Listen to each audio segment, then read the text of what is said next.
믿기 어려운 소식입니다. 미국 정부가 2조 달러 규모의 비트본드를 발행해 2천억 달러어치의 비트코인을 매입할 수도 있다라는 소식이 나왔습니다.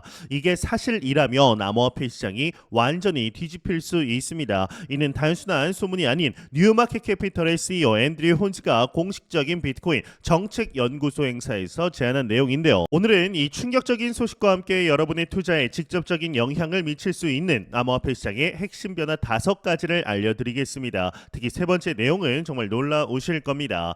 이 비트코인은 오늘 아침 8시 기준으로 전일 대비 0.16% 상승한 1억 2,386만 7천 원의 거래가 되고 있습니다.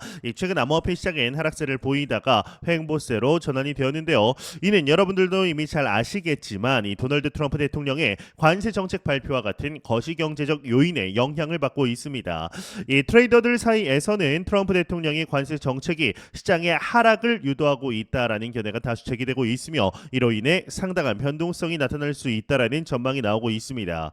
이 미국 내부에서는 가상자산 정책을 본격화하는 움직임이 있습니다. 이 친가상자산 성향의 이 미국 상원의원 신시아 루미스가 발의한 비트코인 전략 비축안이 의회 공식 홈페이지에 게재가 된 겁니다. 이 법안에는 이 아시는 분들은 아실 겁니다. 과거부터 신시아 루미스 의원이 지속적으로 언급을 했는데 이 100만 개의 비트코인을 매입하는 내용이 포함되어 있는 것으로 알려져 있습니다. 매년 20만 개씩 5년간 매입하겠다라는 거죠. 이것이 의미하는 바가 무엇일까요? 바로 미국 정부가 암호화폐 특히 비트코인을 더 이상 투기 자산이 아닌 전략적 자산으로 인식하기 시작했다라는 중요한 신호입니다. 잠깐 여러분들은 이런 생각을 해보신 적 있으신가요? 아니 왜 갑자기 정부들이 암호화폐에 이렇게 적극적으로 뛰어드는 것일까? 왜 갑자기 정부들이 암호화폐에 이렇게 적극적으로 뛰어드는 걸까? 그 이유는 바로 암호화폐가 더 이상 무시할 수 없는 금융 시스템의 일부가 되었기 때문입니다.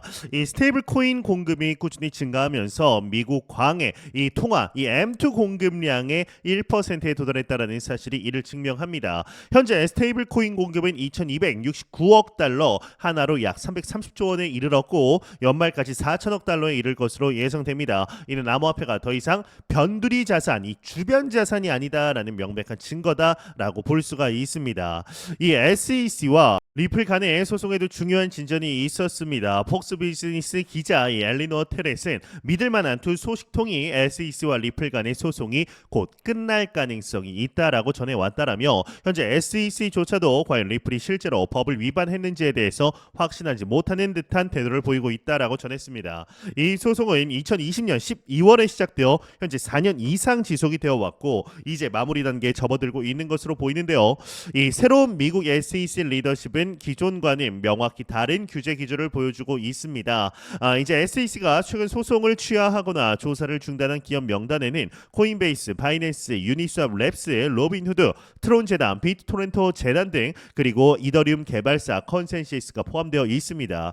이는 미국 규제 당국이 암호화폐 산업에 대한 접근 방식을 근본적으로 변화시키고 있다라는 신호인데요. 하지만 여기서 많은 분들이 놓치고 있는 중요한 위험 신호가 있습니다. 바로 가상자산 온체인 데이터 분석 플랫폼 센티멘트가 발견한 현상인데 주요 가상자산 거래량이 가격 반등 시에도 증가하지 않는 현상이 관측이 되고 있습니다. 이는 매수 심리가 크게 악화되고 있다라는 방증으로 향후 상승 흐름의 둔화와 추가 가격 하락 가능성을 시사하게 됩니다. 또한 이 솔라나의 경우는 알라메다 리서치와 연관된 주소가 2,300만 달러 규모의 솔라나를 언스테이킹하고 37개의 다른 주소로 분배했다라는 온체인 데이터 분석 결과가 나와 우려를 자아내고 있습니다.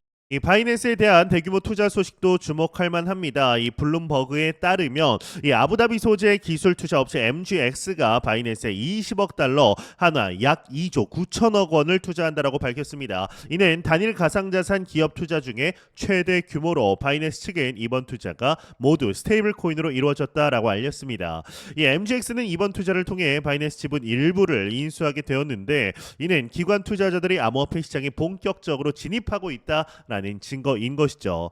이 미국과 캐나다 간의 관세 갈등도 암호화폐 시장에 영향을 현재 미치고 있습니다. 캐나다가 미국산 제품에 210억 달러 하나 약 30조 원 규모의 관세를 부과한다 한다는 소식이 CNBC를 통해 알려지면서 시장의 불확실성이 더욱 커지고 있습니다. 암호화폐는 이제 전통 금융시장과 밀접하게 연결되어 있기 때문에 이러한 거시 경제적 갈등이 직접적인 영향을 미치는 것을 볼 수가 있는 거죠. 이 러시아 중앙은행의 암호화폐 규제 완화 소식도 것도 눈여겨볼 만합니다. 이 러시아 중앙은행은 제한된 범위의 러시아 투자자가 비트코인과 같은 암호화폐를 사고 팔 수 있도록 허용하는 제한을 발표했습니다. 이는 최소 110만 달러 규모의 증권과 예금을 부유한 투자자들을 대상으로 하는 실험적 제도다라고 볼 수가 있는데, 암호화폐에 대한 글로벌 규제 환경이 점차 변화하고 있음을 보여주게 되죠. 이 파생 상품 거래소로 스테이블 코인 유입도 주목할 만한 현상입니다. 약 440억 달러 이상의 스테이블 코인이 파생 상품 거래소로 유입이 되면서 공급량이 사상 최저치에 근접했습니다. 이는 투자자들이 급격한 시장 변동에 대비하고 있다라는 신호로 볼 수가 있는데, 특히 고래 투자자들은 구매 직전에 이 스테이블 코인을 예치하는 경향이 있기 때문에 대규모 매수세에 준비가 되고 있을 가능성도 배제할 수가 없습니다.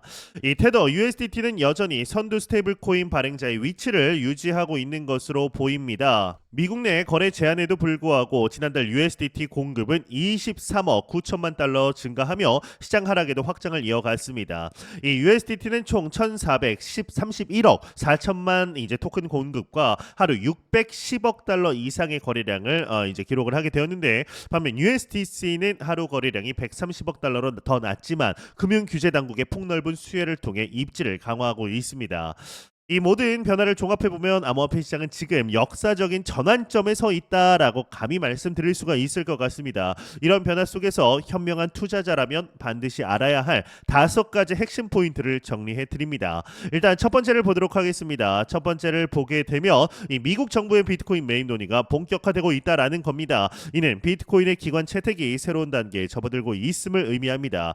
이 두 번째로는 SEC와 리플의 4년간 소송이 종결 단계에 접어들었다 라는 겁니다. 이는 XRP뿐만 아니라 전체 암호화폐 시장의 규제 환경에 중요한 변화를 가져올 겁니다. 이 세 번째로는 러시아를 포함한 주요국들이 암호화폐에 대한 규제 접근 방식을 변화시키고 있습니다. 이는 글로벌 암호화폐 채택에 새로운 물결을 예고합니다.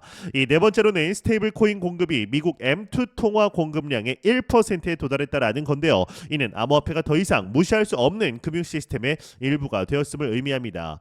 이 마지막 5번째로는 바이낸스에 대한 20억 달러 규모의 투자와 같은 대규모 기관 투자가 이루어지고 있다라는 겁니다. 이는 암호화폐 기업들이 주류 금융 시장에 본격적으로 진입하고 있다라는 신호로 볼 수가 있는 거죠.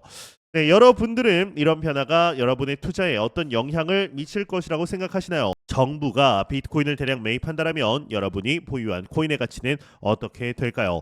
댓글로 여러분들의 생각을 나눠주시길 바랍니다. 그리고 다음 영상에서는 이러한 시장 변화 속에서 투자자들이 취해야 할 구체적인 전략을 한번 중점적으로 다뤄보도록 할 텐데요. 현재 우리는 너무나 좋은 시기 속에 있다라는 것을 절대로 잊지 않으셨으면 좋겠습니다. 영상 끝까지 시청해 주셔서 감사합니다. 지금까지 닥터 비트맨이었습니다.